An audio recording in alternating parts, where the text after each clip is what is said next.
Bonsoir à tous, ravi de vous retrouver en ce premier dimanche du mois d'octobre. Toute l'actualité près de chez vous, reportages, interviews, portraits, votre météo à venir. Et en sport, l'AS Monaco FC qui ne lâche rien après son succès 2-1 hier soir en terre bretonne face à Rennes. Le bilan est là, un sans faute, invaincu depuis le début de saison, toutes compétitions confondues. 9 rencontres au total, 7 victoires et 2 matchs nuls. Monaco va-t-il tenir sur la distance? C'est l'une des questions que l'on posera ce soir à un expert, le journaliste présentateur des soirées football du groupe RTL M6, Eric Silvestro. Comme tous les ans, les acteurs du système judiciaire monégasque se sont retrouvés pour une grande rentrée des cours et des tribunaux, tous secteurs confondus dans ce domaine d'importance. Le tout nouveau secrétaire d'État à la justice, Samuel Vuelta-Simon, a bien voulu confier ses premières impressions à Monaco Info et nous a présenté sa feuille de route. Nous terminerons ce journal du dimanche par un concert de toute beauté offert hier soir par le chœur de l'Orchestre Philharmonique de Tokyo en la cathédrale de Monaco. Et nous nous intéresserons enfin à une récolte de saison avec, modération bien sûr, les vendanges du Métropole. Les sports et la belle série qui continue pour les joueurs de l'AS Monaco FC, toujours invaincus cette saison en championnat de France comme en Ligue des Champions. Après ce succès hier 2-1 à Rennes, des buts de Kerrer et Balogun, Monaco est dans la bonne dynamique et on le souhaite bien parti pour durer. Alors sans plus tarder avec nous ce soir, Eric Silvestro, spécialiste foot à RTL. Bonsoir à vous. Bonsoir Christophe. Taillé pour tenir la distance, est-ce plausible, oui ou non? Oui, c'est plausible cette année pour une raison toute simple, c'est que l'effectif de l'AS Monaco est assez pléthorique et surtout très homogène. Et on a vu, Adi Hütter est un adepte du turnover, on l'a vu depuis le début de la saison. Et ça, c'est vraiment le bon signe pour toute la saison, même s'il y a un poste, on en parlera tout à l'heure peut-être, qui pour moi est un peu juste. Le reste, Monaco est équipé pour tenir sur la durée. Oui, tenir sur la durée. Et il le fait depuis le début de la saison. Il fait reposer ses hommes au bon moment. Malheureusement, il va falloir faire reposer par exemple Balogun peut-être plus longtemps que prévu. Oui, c'est le plus mauvais moment puisque Balogun venait d'enchaîner enfin 3 matchs convaincants avec 3 buts et un penalty provoqué à Zagreb. Donc, il était vraiment sur la pente ascendante. Il retrouvait la confiance. Le but qu'il marque, évidemment, le dernier qu'il a marqué, très très bon contre Rennes, c'est vraiment un but d'attaquant où il prend la balle, il accélère, il se pose pas de questions, il fait le piqué gagnant. Donc ça, c'était vraiment un signe d'un attaquant qui a retrouvé la confiance. Et c'est vraiment dommage cette blessure à l'épaule qui va sans doute un peu le freiner parce que là, il était vraiment bien. On le disait juste avant le début de la saison, Eric Silvestro, cette équipe de Monaco est taillée pour durer parce que c'est pas la même équipe que l'an dernier, mais ça y ressemble quand même. Alors, il y a une continuité, ça c'est indéniable. D'abord parce que le staff n'a pas changé, l'entraîneur n'a pas changé, l'ossature du groupe n'a pas changé. Ce que j'apprécie surtout à l'AS Monaco, c'est la politique du club qui, depuis la prise en main par Thiago Scuro, est très lisible. C'est-à-dire qu'on ne se cache pas de faire du trading avec les jeunes. On sait qu'il n'y aura pas de joueurs d'expérience. Adrien Rabiot, par exemple, avait été un temps envisagé puisqu'il ne trouvait pas de club, mais ça rentre pas dans la politique du club, c'est trop cher, c'est trop âgé, et donc on mise vraiment sur les jeunes talents. On s'y tient, ça crée quelques dangers, évidemment, notamment en termes d'expérience dans les grandes compétitions, mais au moins, la politique du club, elle est lisible. On s'est suffisamment renforcé, à part, encore une fois, pour moi, le poste autour de Zakaria pose quand même question. Si Zakaria, le capitaine, se blesse au milieu de terrain, j'ai peur que ce soit un peu juste avec Magassa, Camara et Golovin qui, on le sait, peut reculer à ce poste. Mais Zakaria est vraiment indispensable. Pour moi, c'est la seule pièce maîtresse qui ne doit surtout pas se blesser. Sinon, pour le reste, Monaco est vraiment armé avec cette politique de continuité, cette politique de jeunesse, cette politique où tout le monde a à peu près le même niveau. C'est Elias Benseguir qui disait avant le match à Rennes, à l'entraînement, c'est extrêmement serré. Oui. Et donc, pour gagner sa place, tout le monde peut jouer et ça, c'est vraiment bien. Et vous avez cité un joueur, on vient d'en parler déjà par 2 fois, c'est Benseguir, qui va partir en sélection marocaine, qui est encore le grand artisan de la victoire, passe décisive. Et on marque beaucoup en plus sur coup de pied arrêté, on a vu Kerrer sur le corner. Hein. Oui, on avait dit qu'Arsenal, c'était la grande spécialité, qu'il fallait faire très attention pour le PSG en Ligue des Champions. Et Arsenal a encore fait mal sur coup de pied arrêté. Mais c'est aussi le cas de Monaco depuis le début de l'année. 4 buts déjà inscrits sur coup de pied arrêté. On l'avait vu notamment avec Kerrer déjà face à la JOCR. Donc, ça travaille très, très bien pour l'instant du côté de l'AS Monaco sur coup de pied arrêté. Et puis, Elias Benseguir, bah voilà, c'est le talent pur. Souvenez-vous, l'année dernière, il n'avait pas pu enchaîner les matchs parce qu'il avait été souvent blessé. Mais Adi Hütter avait déjà dit de lui que le plus gros talent qu'il avait décelé à l'AS Monaco, et il le disait déjà la saison dernière, c'était Elias Benseguir, alors qu'Akliouche était en train de complètement exploser. Les deux sont très forts, en plus dans 2 styles un petit peu différents, plus provocateurs, plus dribbleurs pour Benseguir, peut-être plus fin techniquement, plus dans la passe et aussi dans le geste décisif pour Akliouche. Donc Monaco a vraiment deux pépites de ce côté-là, et de pouvoir jongler tout ça avec en plus des Minamino, des Golovin, des Balogun, des Mbolo devant, c'est un potentiel offensif évidemment très intéressant. Et j'enlève pas Lamine Camara, qu'il faut pas limiter à un rôle de milieu défensif avec Zakaria, parce que c'est un joueur qui se projette énormément et qui a vraiment aussi de grandes qualités offensives. Deux choses encore pour conclure avec Silvestro. 9 matchs, on l'a dit, depuis le début de la saison, toutes compétitions confondues, 7 victoires, 2 nuls, ça fonctionne bien. Du jamais vu depuis 1960, une année du titre hein, pour Monaco, cette année du centenaire. La trêve va faire du mal, ou est-ce que c'est un élément qui est difficile à gérer? On le sait, est-ce que ça va être un élément négatif dans cette saison? Est-ce qu'il va falloir jouer avec ça aussi, même si on a peut-être moins d'internationaux hein, de top niveau? Oui, alors on verra. Peut-être Balogun déjà va pas faire de gros déplacements. S'il est touché, il partira pas avec la sélection américaine. Minamino, c'est plus problématique parce que forcément avec le Japon, c'est des grands déplacements. D'ailleurs, après la trêve internationale précédente, Minamino n'avait pas enchaîné ensuite pendant 2 matchs, alors qu'il était l'un des hommes forts du début de saison de Monaco. Donc, Adi Hütter avait déjà géré ça aussi, le retour de sélection de Minamino, il n'avait pas fait enchaîner. Il y a de quoi faire à Monaco, encore une fois, même s'il y a beaucoup d'internationaux. Pour l'instant, on ne peut pas dire que ça brise la spirale, puisque la spirale, elle est ininterrompue depuis le début de la saison. Il n'y a pas eu là les 2-3 derniers matchs qui viennent être coupés par la trêve internationale. Par exemple, Lille, qui avait eu des grandes difficultés, vient d'enchaîner 3 bons matchs. Lille, on peut dire que la trêve internationale va peut-être couper un peu l'élan des Lillois. À Monaco, l'élan, il est en continu depuis le début de la saison. Il y a déjà eu une trêve internationale, elle n'a pas eu trop de préjudice sur l'AS Monaco. Espérons que celle-ci n'en ait pas non plus, parce qu'il y a des grands rendez-vous qui arrivent derrière, évidemment. La Ligue des Champions avec l'Étoile Rouge de Belgrade, il va falloir absolument prendre des points pour rester dans le bon wagon pour la Ligue des Champions. Très rapidement, après la victoire de Rennes hier, 2-1 des Monégasques, tous ces joueurs en première période, on le rappelle, les buts et de Kjaer et de Balogun. Le match référence, y en a-t-il déjà un? Est-ce que c'est le Barça, même à 11-10? Est-ce que c'est la remontée sous la pluie 2-0 à Zagreb pour arriver à 2-2? Ou est-ce que c'est Camara à la fin et ce match du centenaire et cette victoire à l'arraché face à Montpellier? Votre réponse? Alors pour moi, la plus aboutie, c'est la première mi-temps contre Rennes. Pourquoi? Parce que l'intensité était folle. On avait vraiment l'impression de voir un match de première ligue. Monaco a pressé très haut. Il y a eu de la qualité offensive. On a vu toutes les armes de Monaco. Il y a eu ce but de Blas incroyable, mais Monaco a tout de suite repris le devant avec le but de Balogun. J'ai trouvé que la qualité monégasque sur cette première période était peut-être l'aboutissement de tout ce qui se fait depuis le début de la saison et qui symbolisait à la fois l'état d'esprit qu'on a vu à Zagreb pour aller chercher ce match nul, la qualité offensive du club et le fait de répondre présent malgré la fatigue dans le défi physique. Ça a été plus difficile en deuxième mi-temps, forcément, mais là, on a vu une sollicité défensive qu'on ne connaissait pas auparavant. 4 buts seulement encaissés depuis le début de la saison. Donc franchement, cette équipe, pour moi, la première mi-temps de Rennes est la mi-temps la plus aboutie depuis le début de la saison. Merci pour cet éclairage. Eric Silvestro, qu'on le retrouve chaque grande soirée de football sur RTL, bien sûr. Merci à vous, Eric. Merci. L'équipe féminine de basket de Monaco recevait hier soir Roanne dans le cadre de la 3e journée de 3e division féminine. Et les joueuses de la Principauté en ont profité pour signer un 3e succès consécutif. Gaëtan Lebrun avec Arnaud Imbert.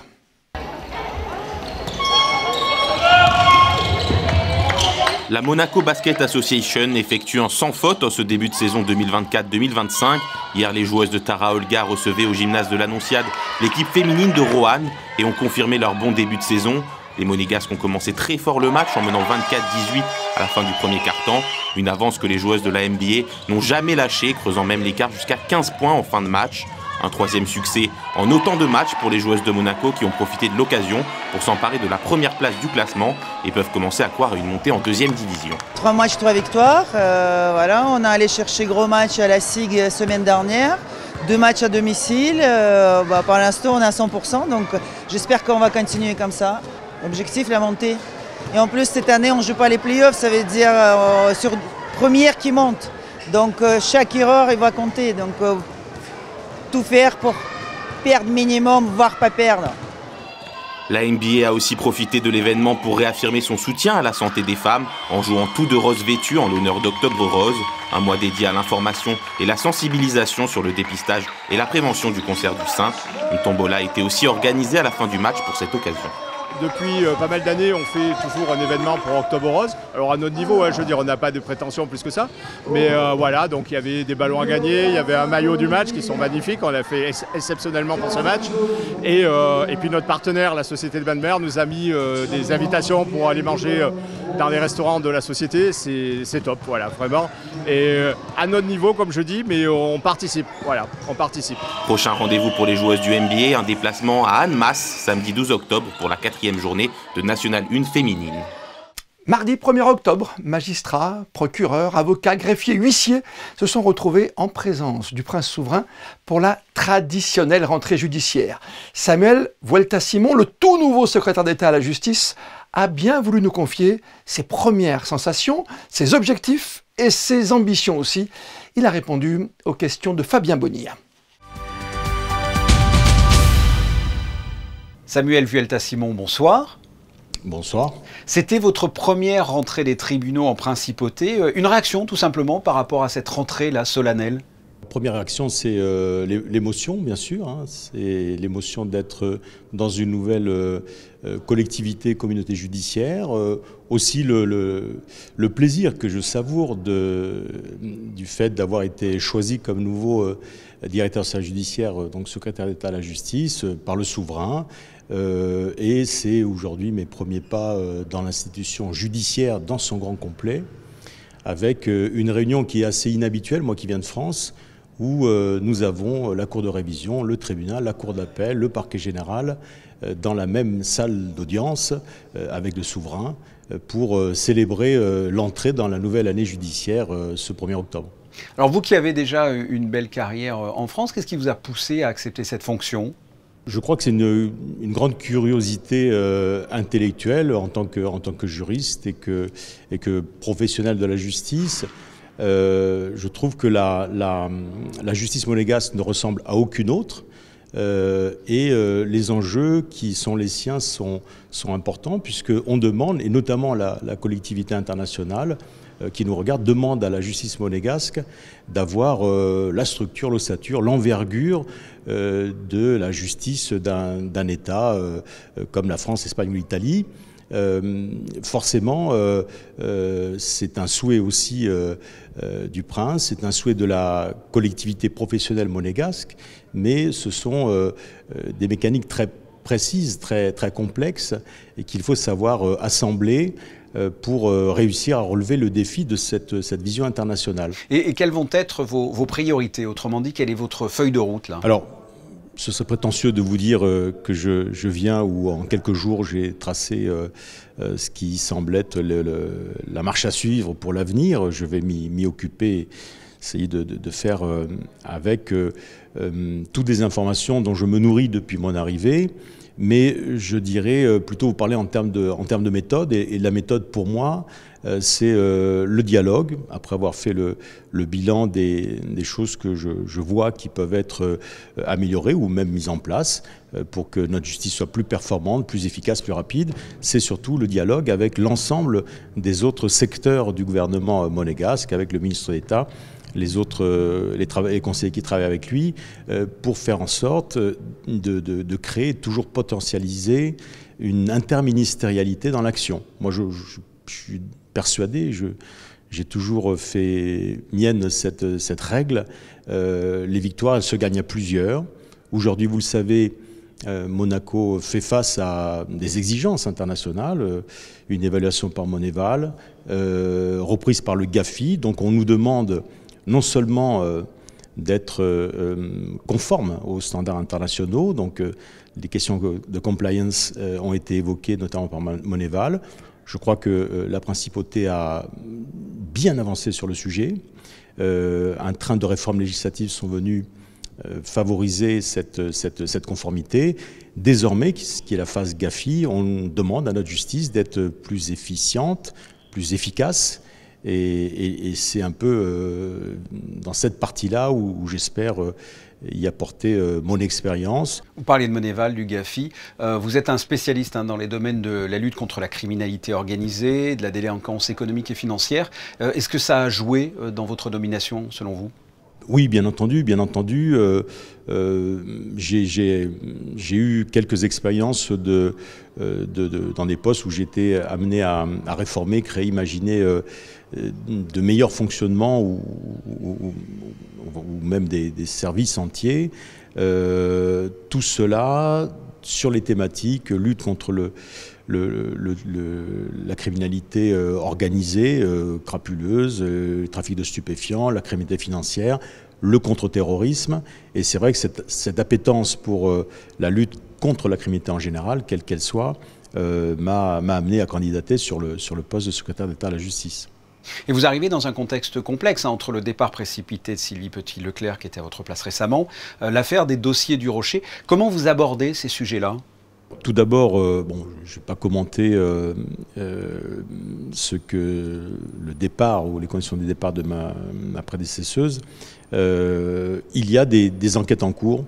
Il y a des enquêtes en cours qui sont gérées par le procureur général qui exerce l'action publique que je dirige et qui aujourd'hui, pour nombre d'entre elles, sont dans les mains de juges d'instruction. Moi, j'ai aucun doute sur l'issue de cette partie judiciaire. Donc les juges font leur travail, finissent leur travail. Une fois que le travail en termes de vérification des éléments et des infractions qui ont pu être commises et définition des responsabilités sera fait, eh bien, il restera à la juridiction monégasque, au tribunal de première instance, de se prononcer et de voir si oui ou non la charge de la preuve a été satisfaite et il convient ou pas de condamner les personnes qu'on a identifiées. Donc, je dirais pas plus à Monaco que je tiendrai le même discours pour les juridictions françaises. Moi, j'ai aucun doute sur cela. La seule chose, c'est peut-être que aux yeux du citoyen, la justice ne va jamais assez vite, ou elle est trop lente.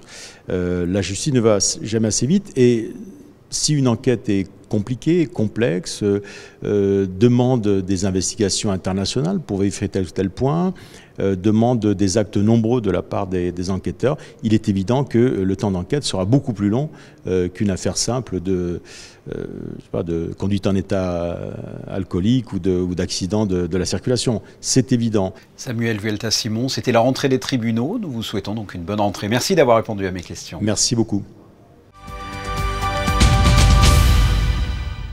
Un entretien à retrouver quand vous le souhaitez sur notre page YouTube. En tournée en ce moment à travers l'Europe, l'Orchestre Philharmonique de Tokyo a posé ses instruments en principauté pour un long week-end de création, d'enregistrement aussi, autour des œuvres de Camille Saint-Saëns. Hier soir, le chœur de l'ensemble japonais a enchanté la cathédrale de Monaco. José Sacré était au premier rang.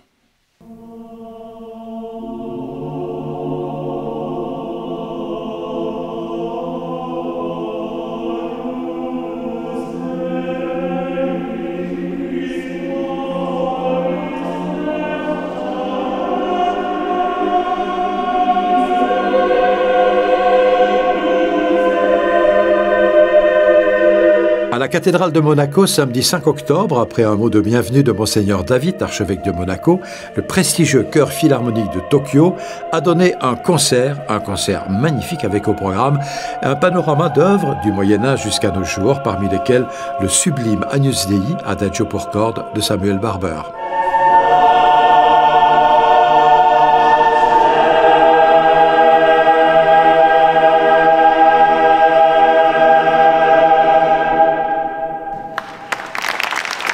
This choir has long history.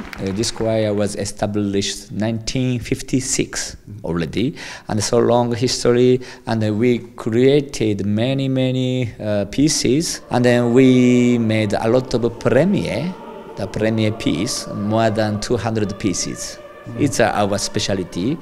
And then also we are taking the many tours. This time we are taking the tour in Monaco, Toulouse, Mont Saint-Michel, and then Luxembourg, also big tour, 3 weeks big tour. And then it's a first concert with us, and then yeah, it's fantastic tour.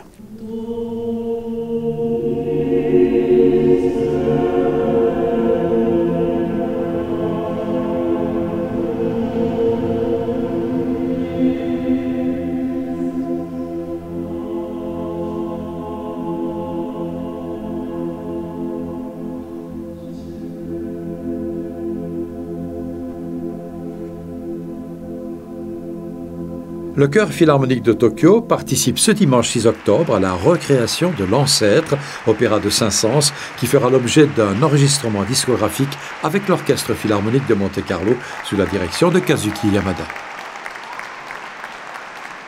Cette saison, cette semaine, le Métropole Shopping Center a lancé les Vendanges, un événement inédit pour la galerie qui, pour l'occasion, a accueilli plusieurs producteurs locaux de vin afin de faire découvrir aux habitués des lieux tous les secrets de l'œnologie.